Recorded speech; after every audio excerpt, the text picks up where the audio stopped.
Welcome to another episode of DD on the Spot. As always, I'm your host, Ryan Johnson. Before I get to our guests here today, I'd like to remind everyone to please give a like and subscribe down below if you enjoy this content. We greatly appreciate it. We have Autumn Swansen here on the show. She's an Arnold Classic champ. She's been to the Olympia 4 times and placed in the top 10 each time. So you could basically call her one of the top 10 female bodybuilders on the planet, and we are very, very glad to have her on. Autumn, how are you today? Very good. Thanks for having me. Absolutely. So why don't you give us a little bit of a backstory on what got you into the health and fitness lifestyle?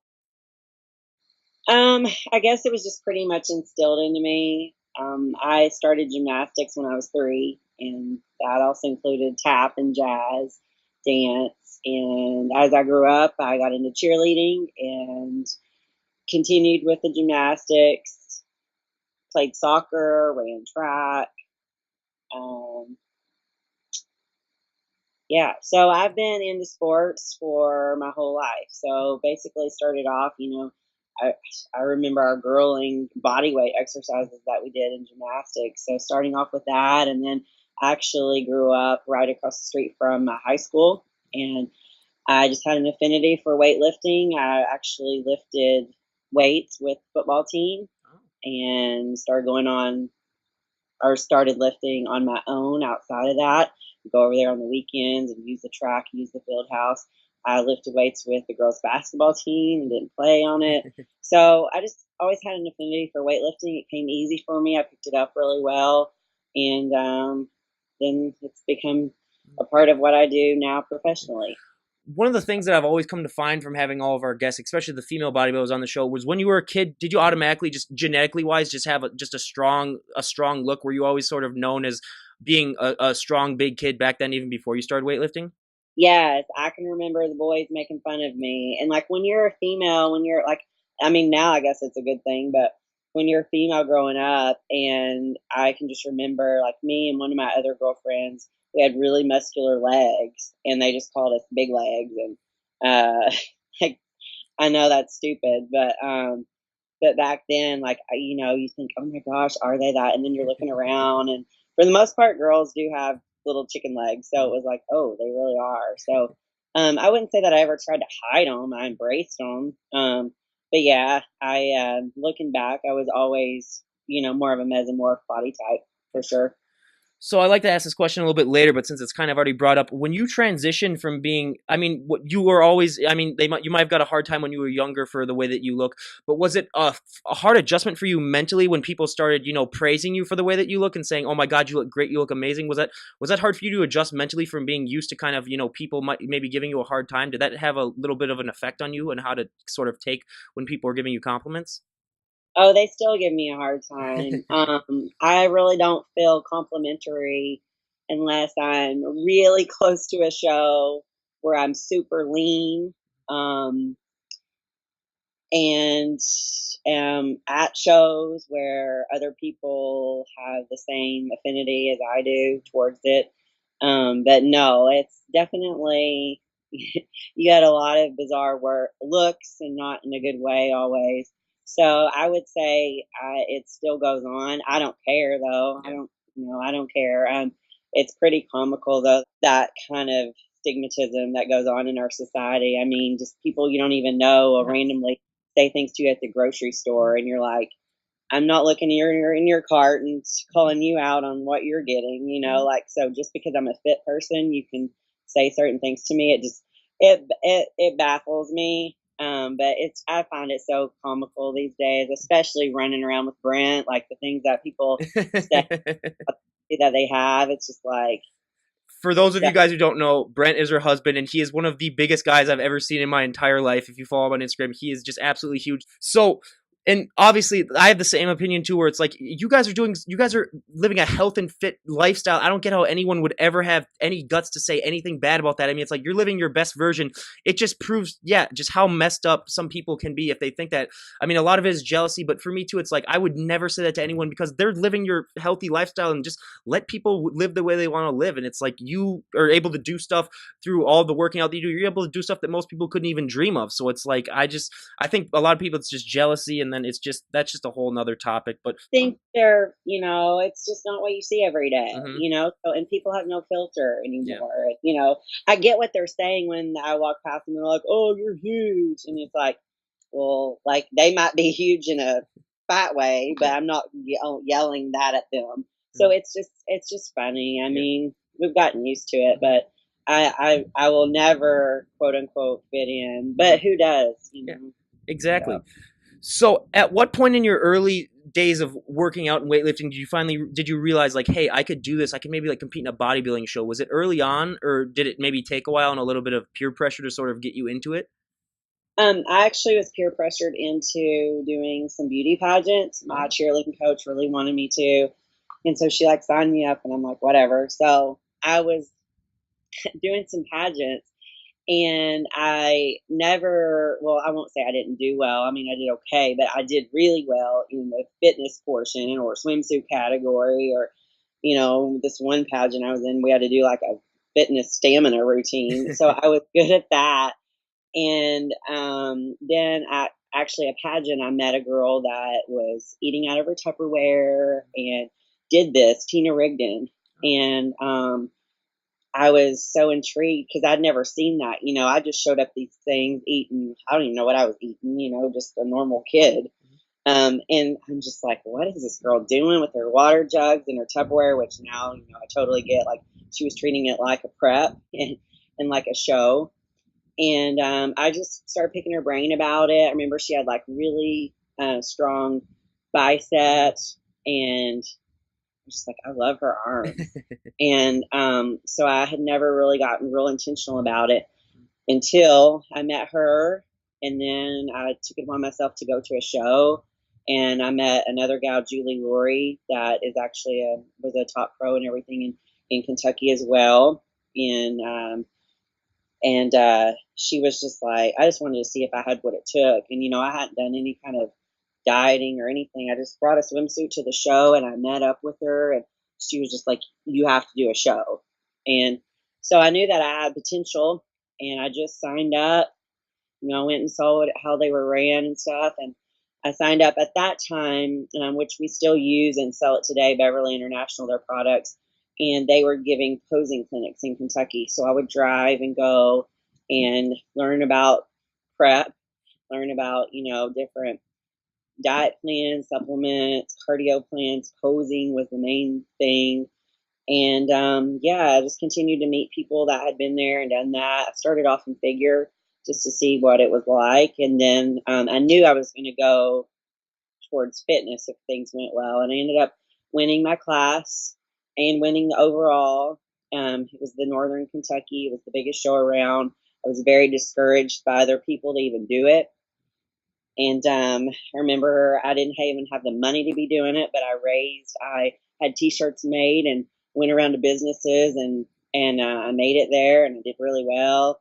And I was just like, well, okay, I guess you're kind of good at this. So I just kept going, and things went pretty quickly for me. It takes a lot of years usually to turn pro, and I was able to turn pro in fitness pretty quickly and climb the ranks to women's physique today. So Can I just also say how happy I am? Just a side note that out of you're probably the 30th or 40th person that I've interviewed that's originally from the South, Southern United States, and you're one of the like two of them that have actually has a recognizable accent from the South. I am so happy. like I mean, I didn't realize, and now whenever I talk to anyone from back home, which is few and far between, I realize how bad it was. But I mean, when I first came here, and now I don't even know what I sound like. I'm just neutral. But Yeah, you can still pick up like traces of it, but yeah, oh my it's a little gosh, bit it better. Yeah. was so thick. It was so thick. I mean, Brent could not understand anything. And I mean, he would be, which we did the whole long distance relationship, and I swear 75% of it, he couldn't even hear me. He's just like, So I never realized it until I moved away and lost some of my accent. And then it's like, whoa, yeah. So speaking of Brent, I'm a sucker for the relationship stories. So how did you two meet? We met actually through Beverly International. I was in a magazine, and um, if you know Beverly, they still give out their free magazines all over. And he just reached out and contacted me. He just said to himself, "Man, I wish there was a girl like that." This is how he says the story. "Man, I wish there was a girl around here like that." And he said he just had a gut Holy Spirit feeling like, "Well, find her." So he reached out to me, and we just started talking from there. His sister was actually in med school in Kentucky, so we met up, and yeah, here we are today. So everyone out there, you can get someone that you see in a magazine. It has happened. It is possible. So don't give Yeah. up. So where'd you guys go for your first date? To a water park. Oh, Yeah, yeah, that was to a fun. water park there, and it was funny because he had only seen my pictures in the magazine, so and that was my first show. So I looked pretty different, we'll say that, when he saw me. So here I am, this in this Beverly magazine, like with my salads or whatever I was eating, and then I'm like, bring on the corn dogs at the water park. So Oh, yeah, that's awesome. And lastly, how did he propose to you? oh my gosh, this is actually a cool story because actually, I'm glad I came out here right across, but across the way is where we used to live in the little condo that Oh, was up there. And when we went to look at it, he just proposed to me there. oh wow. When just him and I were going to look at it, so it was super spontaneous. Um, and then actually we got married on, you can't really tell it, but outside just over there is where we got married. So Oh, that's awesome. So, how important to you has it been that you've had someone else to sort of help you when it comes to your preps and when it comes to your diet? Has that really been helpful for you? yeah, I mean, I haven't always had it. There's been times when it's just been me and Brent, and we've done a really good job. But you know, I don't know if it's like the more you do it, you would think that the more you do it, your body knows like what it's what it's going through, and like is more predictable. But I find that I guess it's with age, it's not predictable. So it helps keep your mental focus and your, just to every year I realize the importance of, you hear it all the time, but I swear it's true about keeping your stress down. And when you have all that on your shoulders and you're your own coach and you're your own eyes on top, I mean, and there's half the time, the last, if you're doing it right, the last, you know, quarter of your prep, you're not thinking clearly at all. Like you don't want me making decisions in life. So let alone about, my body. It's just like you get to a point where like you don't even know what you're looking at anymore. Like you don't know if you don't even know what you're looking at. You don't know if you look good or bad. Have you So and Brent ever been on the same prep together at the same time? yes. Yeah, actually we prefer it actually. So we didn't really know how we would feel about. We actually got ready for. He was in the amateur Olympia last year, and we did that together. And we it was actually pretty awakening that it was kind of nice because we were both had the blinders on, both more so in the lifestyle, at the same time. So it was just it was a partner, someone going through it with you. We're always kind of going through it together, but when you're really going through it together, like you have the same due date, Mhm. um, it was helpful for sure. So, who is the voice of reason then in that scenario? Because when you, like you said, when you get to the last fourth of your prep, you're not really thinking straight. Do you have someone else that kind of comes in, like a coach, that then kind of Yeah. make sure that both you guys are doing it? Yeah, I'm working with Shelby Starnes is doing my nutrition, and then Mandis Buckle is doing my training.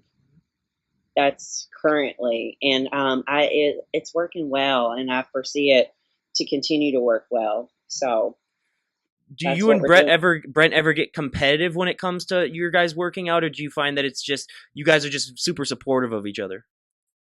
Yeah, him more so than me. Like he'll be like, "Oh, you did another set? Oh, go do another set." Where, like I don't care. Like when I'm done, I'm done.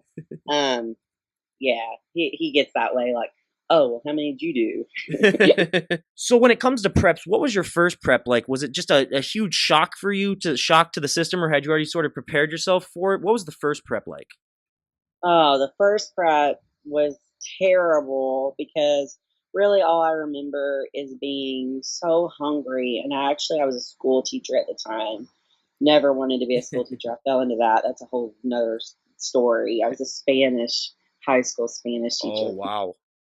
Anyways, and so like I can just remember those kids always wanting all their candy to go to the snack shop, and I was just like literally counting my fish oil for my fat intake. And I just remember it being really hard, but at the same time, I kind of miss it because you were so afraid to go off plan, and you were so afraid because you didn't know, like you were just so strict because you didn't know what would happen if you weren't. Whereas over the years, you're like, what can I get away with, And it ends up like it's bad. It's so bad. Like I'm like, why would you now work, not as hard as when you were an amateur? It's so stupid. But I swear, I've talked to some of the other competitors, some seasoned competitors, and we've kind of said the same thing. Like when it's unknown territory, and you don't know, like you're just trying to be perfect. Like you don't know exactly. It's an unknown territory. You don't know exactly what's going to happen. So you just make sure that everything that you're supposed to do, you do. Whereas once you do it a few times, it's like, oh, you know what? Like, can I get away with this? What happens to my body if I do this? Like, let's see. And then, so yeah, it's not good. So now, how was your training like being a teacher? We've had two other guests on here that have been competitors and then they've taught. Was that really rough on you? Because teaching in and of itself is such a time commitment. How did you manage that? Oh well, teaching. I'm a physical therapist now, and my husband's a teacher. So no, like he has a cake lifestyle for because he has his whole summers off. Yeah, that's true. He gets off every day. He's gonna hate me for saying this. True, and I know because I was a teacher. It's a nice gig usually. Like you have a break, like you have a planning Mhm. period. You get to take naps and stuff. So it's pretty conducive. Yeah. But at the same time, I was training a lot. I was personal training a lot. So I was getting up and I had quite a drive to the gym. I was getting up really early to do my cardio and everything, driving, going to school, working. And then I was training myself at night. And then I had a lot of clients I was training at night. So that was what was rough. Not so much the teaching part of it. But Brent, yeah. I just gotta say this. She was saying it, not me. So I'll take it all on her. Do not come after me. I swear to God, Oh, I didn't do oh, anything. she knows it. He struggles with a career change, and I'm like, for what you do, it's just perfect. Yeah, Like that in itself, it makes up for a lot of the other. That's a pretty big perk, yeah. When you were putting on, one of the big questions I love to ask is when you were putting on that tan for the first time, what was your reaction like? Because usually, I mean, your whole body seems to pop out. You see muscles that you never know you had. What was that first experience like with tanning like for Oh you? gosh, I just remember fighting and arguing and like, whoever when you first start doing that tan, and we've always done it ourselves. And it can cause some domestic disputes. But then it gets to be where it's like not even a big deal at all. I don't know why it's such. I guess just because it's like one of those things, where you're just like, oh, like neither one of you want to do it, and you're uncomfortable, and you're pretty sensitive anyways. You don't really even want to be touched, and let alone having all this smelly stuff all over you. And the product though, like I'm a protein athlete, and now they've gotten so good at what they put out there. I mean, they just came out with a new, and they're always advancing. They just came out with a new formula, super dark, and I love it. It dries so quick, and for me, I only have to do like 2 coats of it, and then like we do a final coat of like 3 coats total. So 2 of the super, and then 1 of just the regular old, and it doesn't come off. Like you hardly have any of it come off. It's awesome, and so it's not as disgusting as used to. I mean, I would start several days in advance, put on multiple. Like basically, when 1 coat was dry, you put it on again. So, but I learned pretty early on that to do it like that because if you wait and you don't know, if you've never practiced your tan or anything like that, you've never had it on, and you hire a tanning company, I caution you. One time it was like my second show, I think. So I wasn't, I didn't really fully understand it. Well, I had like crisscross bathing suit tan lines from the summer that would not cover. They could not cover it. So I think they still make it with that really thick paste. It's like dream tan, that thick stuff that covers all your lines. I had to put that all over my body. It was awful. I did terrible. I got like last place, which I should have. I made a lot of novice mistakes. So, but it's just you wouldn't take any of it back. Everything is an invaluable lesson. So, yeah. When it But came to the posing aspect, did you find it hard to sort of perfect your pose, or was it sort of easy for you? I mean, a lot of people don't realize when you're posing, I mean, you have to get everything right with angles. You have to be flexing basically every muscle in your body to make it look appealing. Was that a challenge for you to sort of get that down pat? oh yeah, it's still a challenge. I work with Kenny Wallach, my posing coach. We're changing stuff. We change stuff. This Olympia the day before, the morning up, your body's constantly changing, and you're constantly look better doing certain things. So, just like all the other aspects, it's a constant assessment and an adaptation. I think luckily for me, just because of my dance background and gymnastics and stuff and cheerleading, I do catch on quick. So um, it comes natural to me. I think, stage presence and all that. But posing is never ending. It's never ending. It's just like your training, it's fine tuning it like always. Yeah. So And when it comes down to your background, I mean, obviously you were in gymnastics, so you already had like a good conditioning background, so you were probably used to those results. I'd love to ask this question: do you think that? I mean, when it comes to beginning gains, and I'll explain again to everyone, when your beginner gains, I mean, your body is new to the workout, so it adjusts more quickly, and you get more development, and you get better results faster. But then as it goes on, your beginner gains don't change as much, so then you might get a little down on yourself. But do you think that you didn't get as much maybe as a boost starting off because you had that background in gymnastics as maybe someone who had just started picking up weights for no reason other than just wanting to lift? yeah, I mean, your strength gains always happen first, neurally, versus your size and um the rate of that your muscle gets laid down. That's a tough one because I mean, I just feel like I've been doing this my whole life. So it wasn't like I know what you're asking. I see these transformations. Like I've been training, like even like look at our reigning champ now. I think she's just been training for a few years. And that's it. So no, I never had anything like that. I mean, it's been a slow progression over time Yeah. for sure. So when it comes to going on stage, I mean, a lot of people like to talk. The musicians that I have on say it's like a drug, unlike any other, performing live and just being in front of people. What's that like for you personally when you get to go on stage after all of your weeks and weeks, or sometimes months and months of hard work during prep, where you're basically just like you said towards the end, you're kind of you don't know what you're doing really that much because you're just so much is going into it. What's that like to finally show that off to the crowd and be able to just be proud of what you do?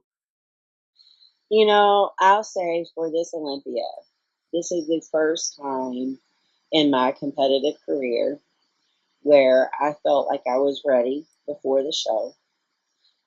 And the first time that I was just like, I cannot wait to turn around.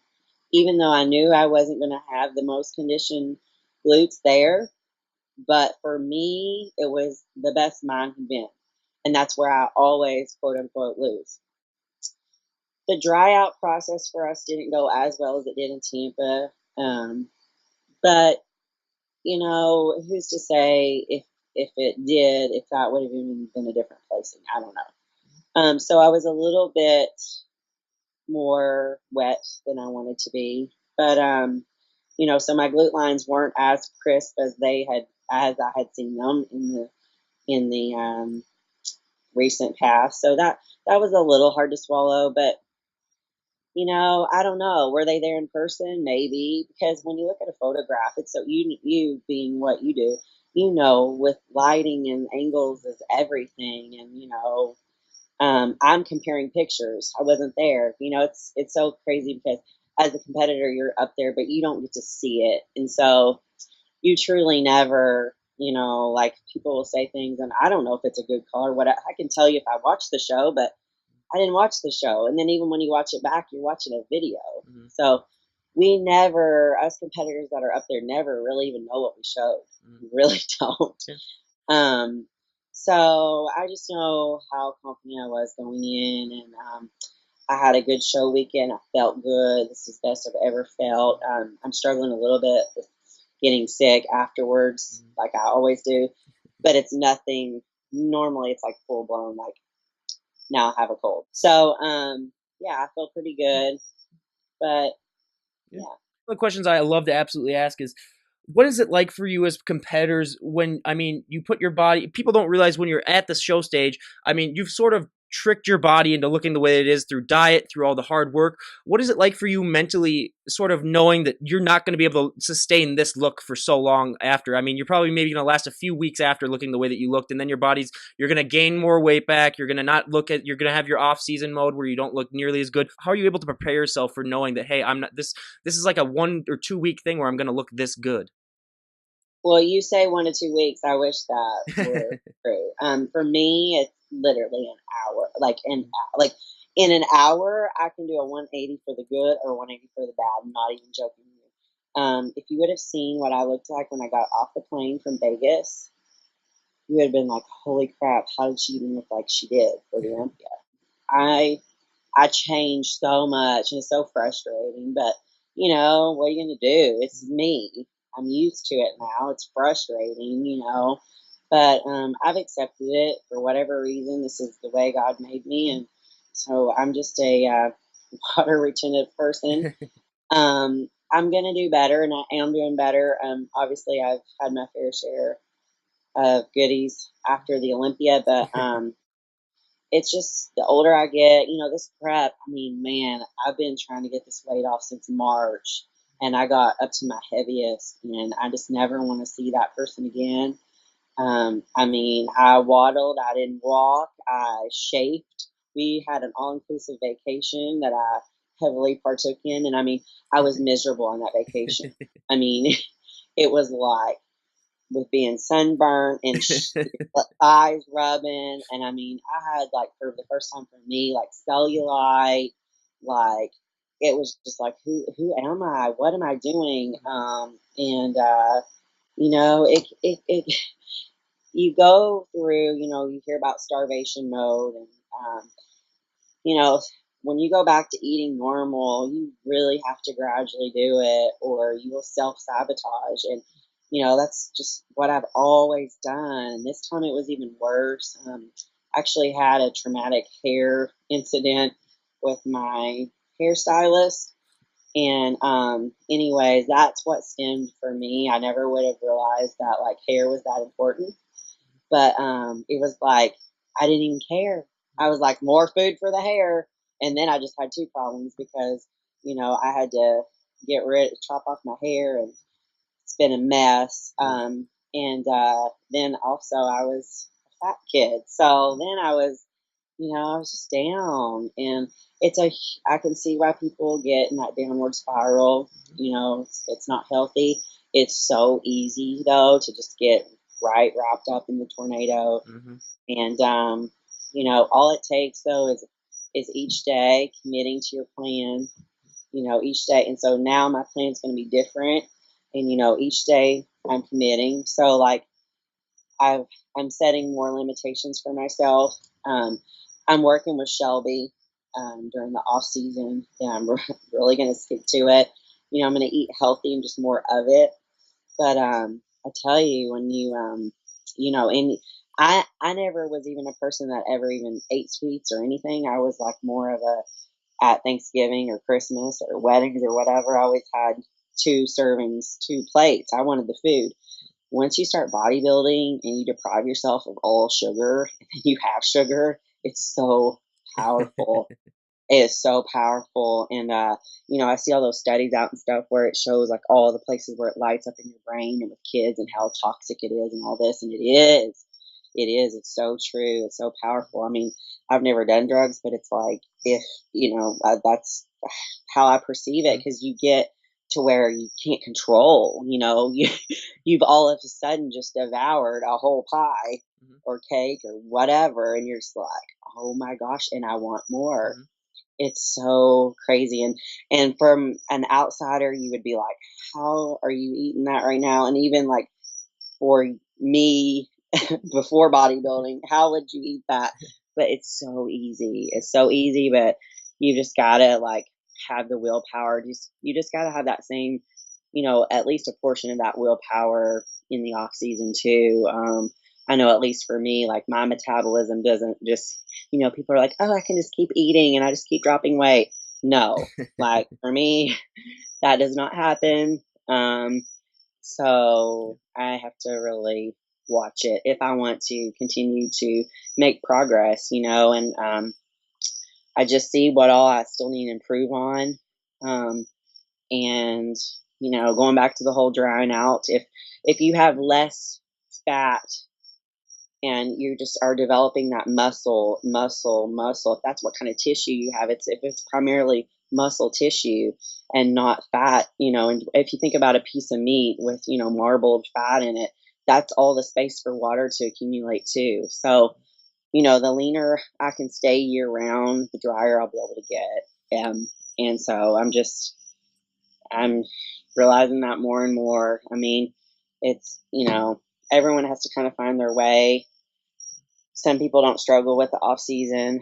Um, I'm I'm getting better, but yeah, it's definitely not my strong suit. So Yeah, absolutely. So one of the things that I found out through all of this, from when I started, bulking up a little bit and getting bigger and stronger, one of the negative things that I found is that I'll have friends all the time ask me like, "Hey Ryan, I need someone to help move me furniture, or I need someone to help open this pickle jar for me, or whatever." Have you gone through some similar things where people just assume that you can do all the certain stuff for them just because you look the way you do? oh yeah, yeah. So I'm a physical Mhm. therapist and I work in a setting in a skilled nursing facility. Mhm. So I work in a setting where a lot of times we have people that are completely dependent, Mhm. meaning you have to lift them from point A to point B. Mhm. You have to move them. And especially the leaner I get, the bigger I look, Mhm. and people think the stronger I am. Yeah. And literally, I will be so struggling to just even hold my own head up and Yeah. put one foot in front of the other. But yet I have to do that job, and people entrust in me, and they think, I mean, I don't let them. Well, I let my coworkers know sometimes Mhm. because, sometimes I'm unsafe and I need to swap out Mhm. people. Yeah. It's kind of like an ebb and flow. Mhm. Like you'll be like, oh, I'm Hercules, and then you're Yeah. like, I'm a little Yeah. house in the corner. Like, so you just never know what you're gonna Yeah. be. And they all, I've been working there for like 6 years now, and they get it. They've accepted me, and they get it. They see what I go through. But yeah, people think, oh yeah, well you got that girl holding you up. You're not going down. And I'm just thinking, oh, I'm just praying like, let me not have a moment here, because we'll both be out.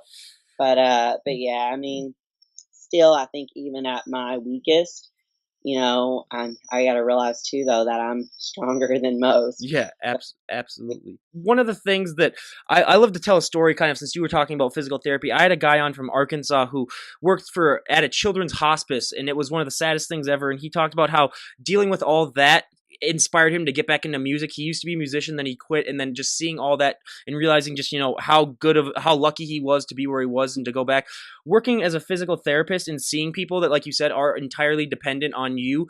Does that really help serve you as a motivator in order, to keep doing what you're doing, knowing that, like, hey, I'm so incredibly blessed to be healthy and to be fit? Is that just serve as a huge inspiration for you? Yeah, yeah, because it's not like I have to. It changes your whole mentality of I have to. I have to do my cardio. I have to do my weights. I have to do my posing. I have to. I have to. I get to. I get to. I get to. So definitely, for sure. I mean, I work with people, that can't walk, and so for me to go and squat weighted, whatever that I can do is, they would die to be in those shoes. Mhm. So Absolutely. definitely. Yep. Do it while I can, as long as I can. One of probably my favorite question to ask is that most people don't talk about this, but when it comes to female body, I mean, especially I'll even ask some of the figure girls I have on this, but when it comes to buying clothes, how much of a difficulty is that for you, Uh, knowing that they don't sell clothes for people that just have, such big shoulders, especially, or just big glutes or big legs, basically in general? How much of a difficulty is that for you, and how have you sort of found a way to compensate? you kind of find what brands Uh-huh. work, and then sometimes they'll work for a little bit, and then I don't know what happens. I don't know if it's you or them, but in my line of work, I really don't. Um, I don't have to wear. I'm wearing khakis and polos, so and then I'm wearing gym clothes, so. It is frustrating though when you do have that one time when you do have to have something for something, and it's like, oh, like for instance, I'm in a wedding here coming up, and like my the dress, it swallows me everywhere except my back. It wouldn't even zip up before the Olympia. So like, I don't know what I'm gonna do. It's like, well, I'm not gonna be any smaller. Um, I don't know. It's just so anytime there's things like that, yeah, it's frustrating. I'm So. surprised they're inviting you to the wedding, because I would think that everyone would just be so focused on you that I just probably just have you like sit outside the church or whatever while the wedding's going on. Oh yeah. Yeah. No, they will probably will like put a big drape around me or Just like a do something. not disturb sign like right next to you or whatever. Oh, Yeah, around yeah. her. No, I'm excited because normally I have to say no to things like Mhm, that, but it's after it's good timing for mhm. me to go and to drive. Like normally, like if I was in prep for the Olympia, like I would not be going and doing that. Like I just can't. You can't physically, like you just can't do everything. Mhm. People might not understand it, but those that compete understand it, and you know what you know your limits. So yeah. Absolutely. So now we go to our audience favorite part, the fun questionnaire that we like to do here. We'll just ask about a dozen or so fun questions, sort of more of a getting to know you. So for our first question, at the moment, what is your go-to workout song?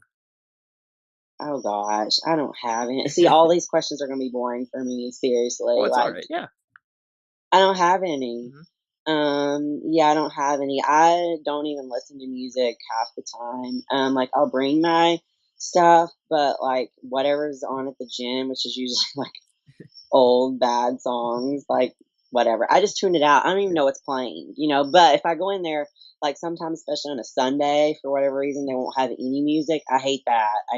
Then it is a distraction. When it's dead silence, like, So yeah, but I mean, I like rap and hip hop and stuff. I mean, during prep though, I just rely so much on Christian music, Mhm. like just anything and everything Christian. Mhm. So yeah. If you could work out with any celebrity on the planet, who would it be? Oh gosh. See, I don't know. Well, I guess I mean, this sounds cliche, but I guess. I mean, I want to say it would be Arnold just with training, but then I'm like, well, would you like out of all the celebrities? um, Not many of them train, but I guess it would be him. Yeah. Yeah. See, I told you all these Oh are no, gonna be no. That's actually the second time we've holy. ever heard Arnold on the show. The Rock is by far our most famous Oh answer yeah, for that. I take it back. Yeah, That's The who. Rock. Yep. Yeah, I was, I was. I don't even think Arnold would be yeah, like he would be like fend for yourself. yeah. No. Yeah, Dwayne I Johnson was gonna for. say, you're like our 17th guest for the health and fitness, and 15 have chosen The Rock, so he's by far our most popular answer for that. So Oh, yeah, um, yeah, and understandable why. I mean, he's a beast. So what is one item that you will always need to have in your fridge? muscle egg. That's Muscle an egg. easy one. What's the difference between a regular egg and a muscle egg? So muscle egg Mhm. is a brand. Oh, Muscle egg. okay. It's flavored egg whites. Ooh. So my favorite is vanilla. I Uh-huh. know that sounds boring, but it's just like, oh, so good. But I also like fruit cereal. Tastes like Fruit Loops. There's cake batter. Tastes like birthday cake. Wow. There's chocolate mocha. Tastes like a cappuccino. So yeah, it's flavored muscle eggs, and you can drink them. You can bake them. you can like do whatever you want. They're amazing. So I'll definitely have to look those up. Those sound yes, you need to amazing. check them out. Yes. What is one item that you would die to have if it went out for auction? One item if it went out for auction. Well, I don't know. I mean, my needs are pretty much met. I'm not a very uh, Materialistic person? Yeah. materialistic people. Yeah, Yeah. Which is good. it's I'm one like of those people too, so of I completely auction. understand. Yeah. I know. I'm trying to think of something rare that, but yeah, I don't even know. Think of like an all diamond suit to wear at the next Olympia. No, So yeah, I so really, we live on the lake. I want a pool. I want an oh indoor. yeah. Or listen at me. Yeah. I want an in-ground pool. So Yeah. I guess, but that's not like an auction item. Oh, that's fine. No, I'll accept that. That works just fine. What is your favorite flavor of ice cream? Oh, favorite flavor. Um, that would go back to vanilla. Hmm. I love like the confetti Hmm. type stuff. Anything with like Hmm. colored pieces. But yeah, vanilla base. I love cream cheese, stuffed with cream cheese, red velvet. If you could have any superpower, what would it be? Any superpower Yeah. that I could fly because I'm always late. Thank you. I'm the only one that said that before. Everyone else is either like, I want to be invisible, I want to transport, and then one person was like, I want to be able to read minds. And I was like, no, you're not going to like what you'd find if you were able to read minds. Uh, That would be a horrible thing to do. I used to have dreams that I could fly like Oh all the yeah. time.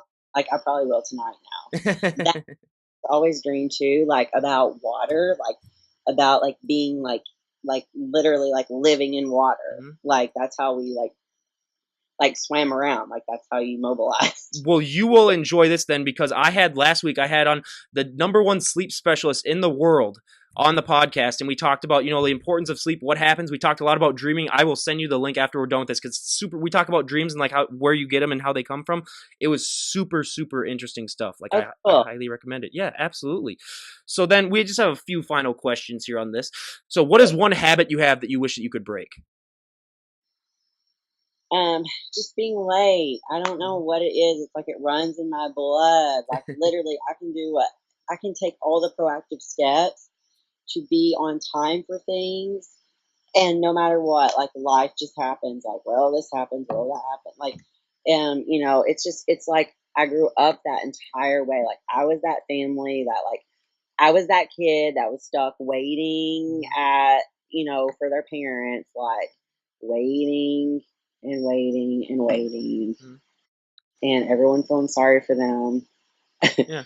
And I've turned into that. Luckily, I don't have kids, and I'm working on it. I Yeah. mean, I've gotten better. And, if you're one of those people out there that's like shaking their finger at other people, thinking, like I hear it all the time. Like, I get it. Like, I understand. Like, everyone, like, time is precious. We're all on timetables, etc.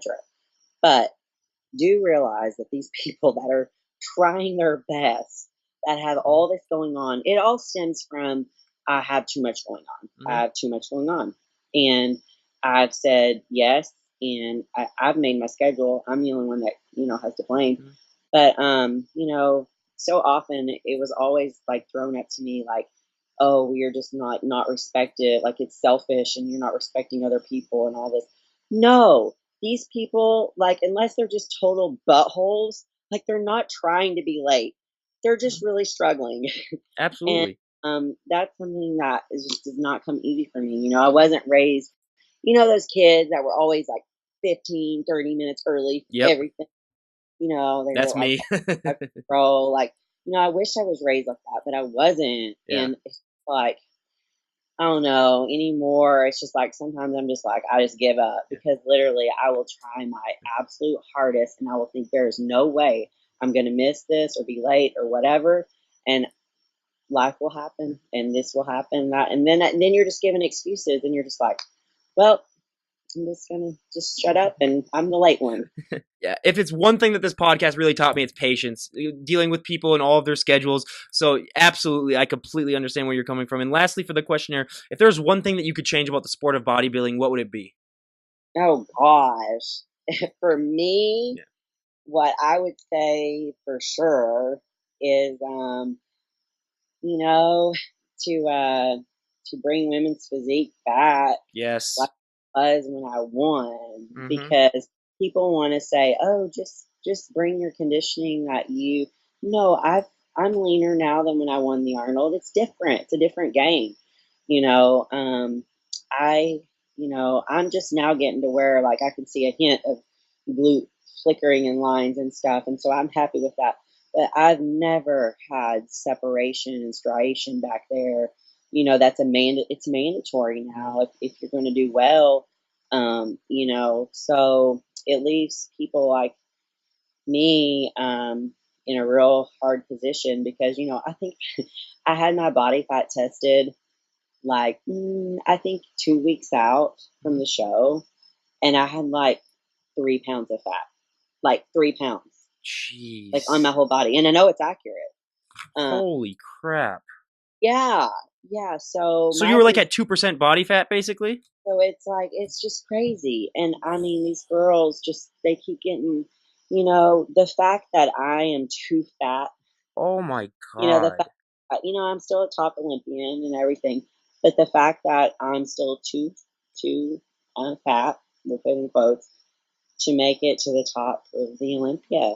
Um, so it's just like how much I don't even know how much lower my body can go. I don't think it can go And not any lower. at a time, and I see these girls like that for an extended amount of time, and I just know it can't be good. um I just it makes me question, how long are we able to keep Yeah. it up. A lot of these girls are younger. I'm one of the older ones.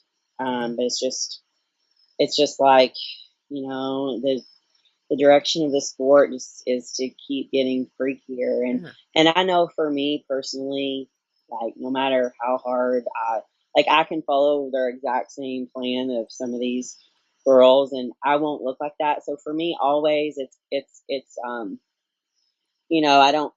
I don't really think that I'm at such a health risk, but at the same time, I don't really know how much lower I can go, like Mhm. physically, like what my body will do, because your body has the ultimate trump card. We can do all this stuff, but the body will do what the body will do, and Mhm. everybody's different. So I would like to see it go back to a little bit softer. I mean, when Mhm. we say soft, we're still talking about freaking, single digit body fat. What is that And feeling like to be at 2% body fat? Like, what does that feel like for you? I can't oh my imagine that. gosh, I can function. Like, Yeah. I literally like the last week is a funny story. So the day I'm leaving to the Olympia, my last day of work was on a Tuesday. Mhm. Well, in my mind, I was thinking it was Friday. It was my last day of work. I wore my Friday clothes. I missed my Tuesday meeting because I thought it was Friday. Like the day before that, I wore flip flops to work in healthcare. Like you've lost your mind. Oh my You literally, I had a car wreck. Yeah, it's not good. Like god. when I had that car wreck, I was like, listen, one of the first things I did was call Shelby. I said, I'm eating fats today. Can't function. Just Yep. had a wreck. I'm okay. But like, like Mhm. it's just it's crazy. It's crazy. It's crazy what we do. And I mean, you got to do it. We're only at the top because we're doing, out of the ordinary. We're doing the extraordinary, but we're doing the extreme. So I Absolutely. mean, it does come with a risk. But if you do stop and think Yeah. about it, it's just like, oh, this is stupid. It's definitely, you definitely can't maintain it. You wouldn't want to, you know, especially if you have I don't want to like downplay these people say, especially if you don't have a real job, but Mhm. if you're a trainer and you make your own schedule and stuff, you can take off, you can say, ill today, or I can move your time around or whatever. If I'm making my own schedule, when you don't have that luxury, then you're Mhm. pretty much just like, you're a zombie and you're just praying that Mhm. nothing serious happens, Yep. you know, because I mean, I've driven off with the gas pump in the car. It's just like, yeah, it's not good. Yeah. It's not good when you get so low, Yeah. and A lot of people don't understand that, and they never will until they go through it. It's just like, if you've ever fasted before, it's you get to a point where you're just like losing your mind. Yeah. So, Absolutely. I mean, I couldn't agree more with all of that. And we have two final questions here before we wrap it up. And I love to ask these to every single guest towards the end here. If someone were to walk up to you on the street and say, like, obviously, like, oh my God, you look amazing, I want to start to, look like that, or I want to start adapting a more healthy and fit lifestyle, what would be the best piece of advice that you could give them in order for them to be successful in transitioning to a more healthy lifestyle? um, the worst thing that you can do is say, okay, I'm gonna like cut cold turkey all this, and I'm gonna turn over a new leaf and do all this, because you'll fail. So it's just about making slow adaptations, like changing one thing at a time. And that goes for competitors or not competitors. If you trying to change all this, you're going to fail. It's just too much. So taking one thing that you want to change and changing it, so you get real good at that and stable. Changing, making another positive change. So, And then lastly, if you could talk to the 18-year-old version of yourself, what would be the best piece of advice you would give her? oh gosh, be on time. Don't say yes to everything. Say no. I don't even know what I was doing at 18. It's crazy that these girls are like 20. I Like, know. Looking at some of them and just when they're like in their early 20s and you're just like, "Oh my God, how are you like that?" Like I'm 24 personally, so I look at these girls that are even younger than me and are just like absolutely shredded and I'm like, "Oh my yeah, God, I got to get to the gym more often."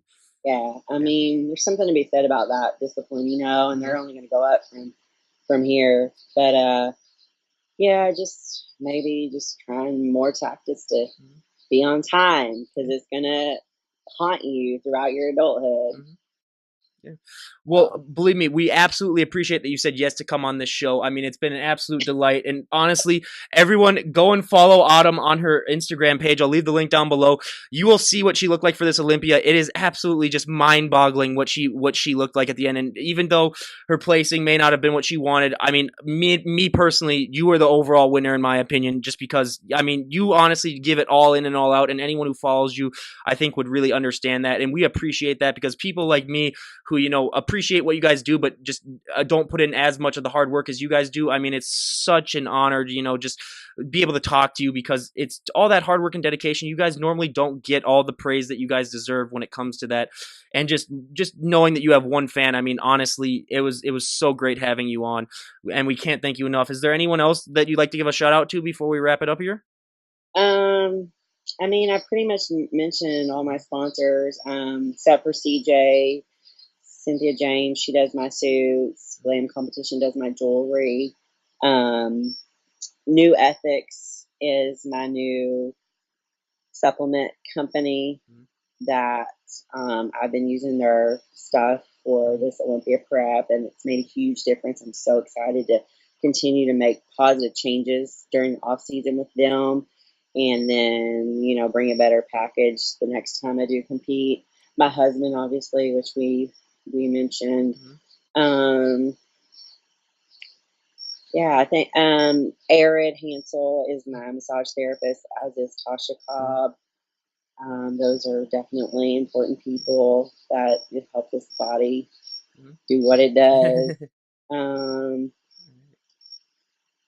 yeah, and that's about it. I just recently, actually, I'm going to be working with Six Pack Fitness, which they've always been awesome to us. We've always used their stuff, but Britt and I are going to be more involved with them. Um, Yeah. yeah, Mega Fit Meals. They sponsored my meals for the Olympia, so that was nice. I used to be sponsored by a prep company close to here, Just Right Eating. But that kind of slowed down some. Yeah. And yeah, I think I mentioned All everyone. right. So Yeah, that sounds good. I mean, again, everyone, Autumn Swanson, just blowing us all away. I mean, just taking one look at you, we're like, oh my God, we all need to go and work out more. Going forward, you will be inspired to, stop eating those Twinkies, to get off your couch, and to start, putting your mindset in the gym. And again, we cannot thank you enough for coming on. I'll leave all of her information down below, ways that you can go and follow and support her. I mean, it's one of those things where once you really get a gist of what these people go through and how much they dedicate, it is so inspiring. And again, this is DD on the spot. Ryan Johnson signing out. Have a great day, everyone.